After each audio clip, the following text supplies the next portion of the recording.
Welcome back to BRANDFLIX. Today, let's elevate your text in Adobe Illustrator with gradient without breaking or outlining it. Without wasting time, let's dive in. Begin by typing out your text using the text tool. Pick a font and size that suits your design.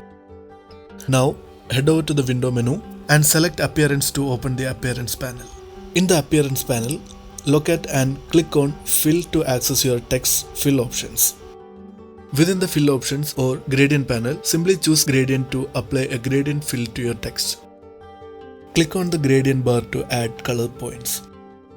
Adjust the colors using the sliders and position the point to get your desired gradient effect. Once you are happy with your gradient text, make sure to save your work or export it for future use.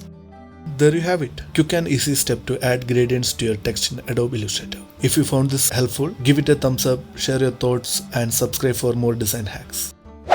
I'm Arun, signing off.